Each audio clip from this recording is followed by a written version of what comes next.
yéen ñii di ñu seetaan jaaree ko ci YouTube su ngeen bëggee jot suñu publication mën ngeen abonné Al Mouridiyyah TV te bu leen fàtte laal cloche bi.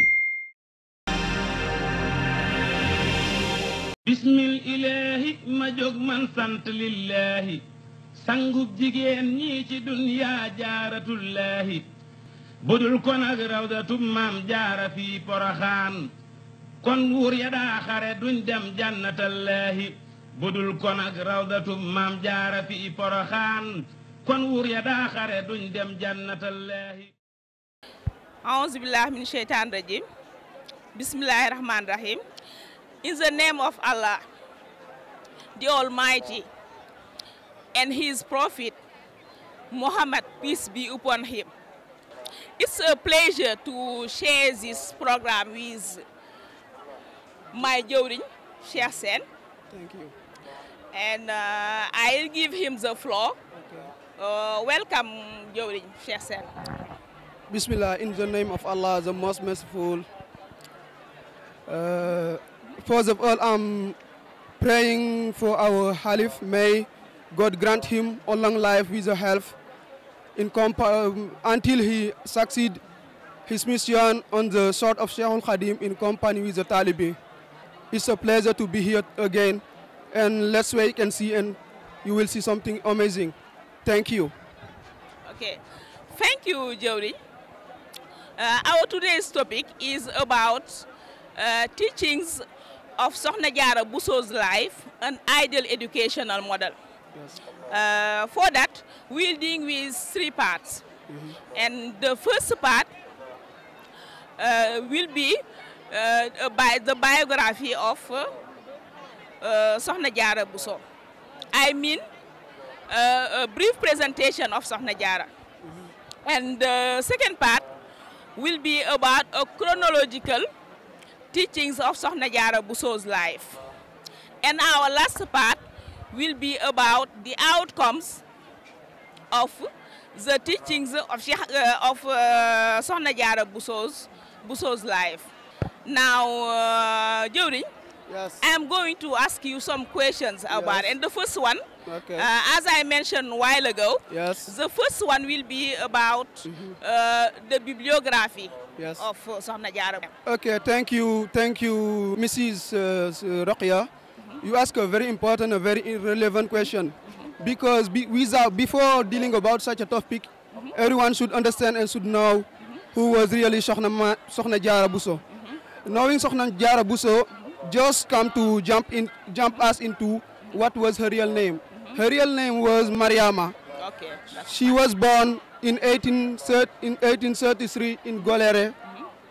Her mother was Sokhna Asta Walo Mbake, and her father was Muhammadu Bousso, most known on Serigne Boussobe. She passed away in 1666 in Porokhane. 1866. 66 okay, in Porokhane. It means that Sokhna Diarra Bousso just lived maybe 33 years. Yes. It was really wonderful. Yes. And she managed to do all these things with just 33 years. Yes, definitely Very good. right. Good, thank you. Thank you for this bibliography. Yeah. The first question will be about Sokhna Diarra as a daughter. Yes. As a daughter. Can you come back to this? Okay, you also ask again a very important question. The part of the life of Sokhna Diarra Bousso as a daughter is very important to know. Because Sokhna Diarra's person, or Sokhna Diarra as a daughter, was just a representation of the image of a good Muslim girls.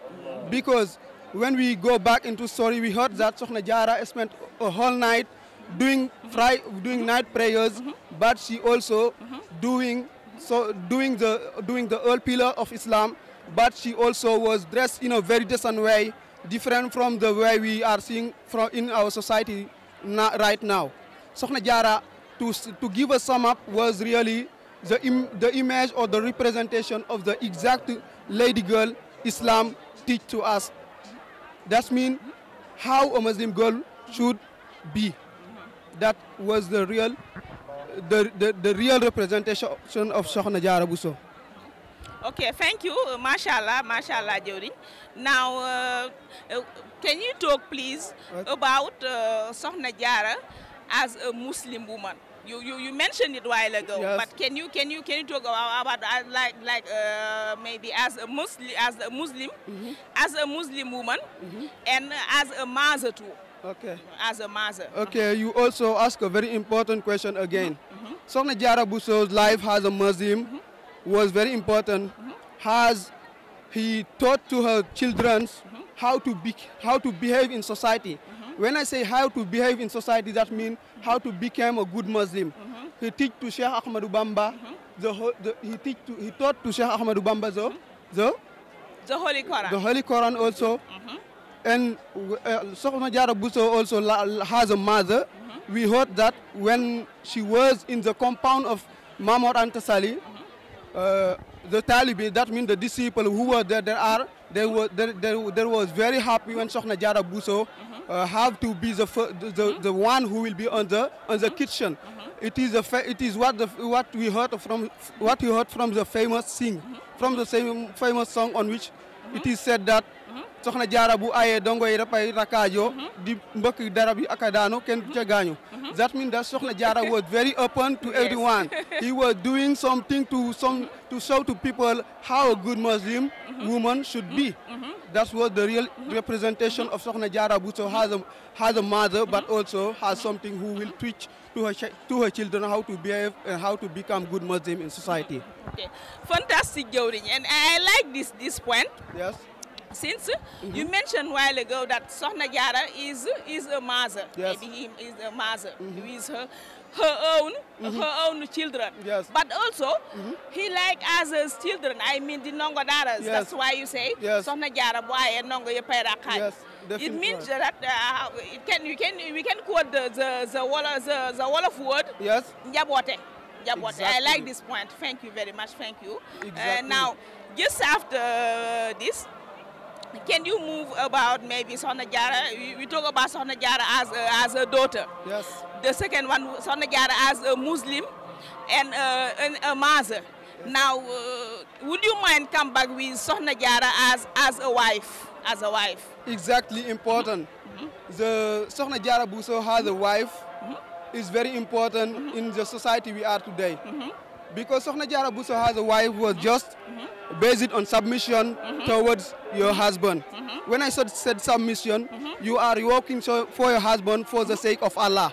You are doing what your husband tell you to do. You are leaving something your husband say to you to leave. Sokhna Diarra's relationship with Mamor Anta Sali was based on what we say submission, total submission to your husband regarding anything for the sake of Allah. Okay, wonderful. And this point also, we come back, since we see that we are here in the mosque. Yes. And behind, we have where is Sokhna Diarra Bousso. Yes. It means that she was really a good wife. Yes, exactly. She was a good wife. Exactly. In the compound of Mamor Anta Sali. Exactly. Really. Now, talk about Sokhna Diarra and her co-wives. Yes, again also, that's very important again. Sokhna Diarra has a co-wives. Here he showed to us that to be co-wives doesn't mean one we saw here like rivalry. Co-wives is not based on rivalry, it is based on what? She saw co-wives have a way to worship to Allah.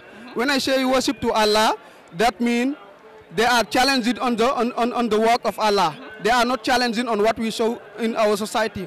You challenge your co-wives by saying that I will get something better than what you will get on the shore of Allah. You remind when Sokhna Anta bring her in the compound of on the compound of Mamor Anta Sali. What he say? He say Mam Anta said to her that I will have the sun and the moon. Like the children of Mam Anta will be the sun and the moon. But what she replied that I will answer to you another day. The following day is coming. he say he opens the Holy Quran and he say, and she sees the verses on which it is written that the Prophet is the last and final Prophet of Islam. So it is passed away for her to get a Prophet. So he said that, I know that I will not have a Prophet, but I will have someone who will be like a sky. And Sheikh Ahmadou Bamba is a perfect representation of the sky. He is not away here. He is not here, but his work is still going on. We are all here for the sort of Sheikh Ahmadou Bamba, and his mission is always going on. That's definitely right and important. Mashallah, mashallah, Jody. And we have dealt with the two parts for those who are watching us. Now we will move on the last part of our program. It will be about the outcomes of the teachings of Sokhna Diarra Bousso. I'll give you the floor to come back with the first point, which is the first barakah. May I explain it? Sheikh Ahmadou Bamba. Thank you again, Rokhaya. You again ask a very important question. Dealing about the barakah, that means the outcome of the teaching of Sokhna Diarra Bousso. It is important and necessary to quote the name of Sheikh Ahmadou Bamba, because the barakah of the teaching of Sokhna Diarra Bousso are must know from day because of Sheikh Ahmadou Bamba. Because whenever you heard or you hear about the name of Sheikh Ahmadou Bamba, you go directly to ask a question: who is her? Who is his mother? For sure. And Sheikh Ahmadou Bamba also is a son that every mother or every woman wish to have. For sure, really. Because he is a gift, he is a blessing coming from God, and God have through this gift and this for humanity. Sheikhul Khadim is a gift that we are given, someone who is here to save us. To save us from what? From bad things. He was here. At the time Islam was on, Islam was down. Down, in trouble. In trouble. Islam was in trouble, but Sheikhul Khadim have succeeded to rise up and to rise up the love of Islam, the flag of Islam, where Islam was down. And at the time, the colonizer was here. The colonizer, what was her mission? Her mission or his mission was just simple. He was here to destroy Islam. And by knowing this, he have played by many ways. First, he come here. He set up a school. He set up a church. He tried to convert people. But Sheikhul Khadim, by knowing this, by the sake of Allah and by the help of Allah, he have succeeded to push all these things outside from our country. And what he imposed to people, or what he throw or what he grow in the heart of every Muslim is just simple: work for Allah, do something Allah allow you to do, and forbid something Allah don't allow you to do. Wherever you can go, you have to work for the unity of Allah that we call that we call in Arabic. That we call in Arabic what? Sufism. We are talking about Sufism, to know that Allah is one. For sure. Sheikhul Khadim is a gift we are given, and it is a gift that is universal. And this comes from the barakah of Sokhna Diarra Bousso. But another point also we have to... Thank you. Sorry, just to interrupt you. But I just come back about Sheikh Ahmadou Bamba, this barakah. What impressed me really was how he sacrificed his life for the sake of Islam. Exactly. For the sake of Islam. For the sake of Islam. Really. It was wonderful. It was wonderful. Just we can see maybe about Sheikh Ahmadou Bamba, maybe realizations, the Hasidah. To the second one, the second barakah, I mean the Porohan Mangal. Exactly. It was also a barakah. The celebration, the Porohan celebration day. The day that we are here for. For sure. Every people who are here, they are here for the celebration day. That is a very important, a very visible barakah that's come from Sokhna Diarra Bousso. This is possible thanks to the work and the shore she gave to Allah the Almighty. She was walking on the shore of Allah without regarding any account. He was submitting to her husband, but also he was a perfect example of a good Muslim. He preserved herself until she got married. But after this, he's also a very important model. Reason why she get what she have today. Wonderful, really wonderful. Then briefly speaking, we can say that maybe I didn't found with all my researches, I didn't found a woman a day where we celebrate the magal of a woman. Really, I didn't see that. No. I didn't see that. It means that it is just fantastic. Now, really, it was a pleasure to share this program with Jawrin Cheikh Sène. Thank you. It was a pleasure. Now, last but not least, I really thank the technicians who help us to do this program and to help you to watch you on Mouridiyyah TV. Really, it was a pleasure to do this program with you. Thank you very much. Bismillahi ma jog man sant lillahi sangub jigéen ñi ci dunya jaaratullahi budul kon ak rawdatu maam jaara fi Poroxaan kon wuur ya daa xare duñ dem jannatallahi budul kon ak rawdatu maam jaara fi Poroxaan kon wuur ya daa xare duñ dem jannatallahi. yéen ñii di ñu seetaan jaaree ko ci YouTube su ngeen bëggee jot suñu publication mën ngeen abonné Al Mouridiyyah TV te bu leen fàtte laal cloche bi.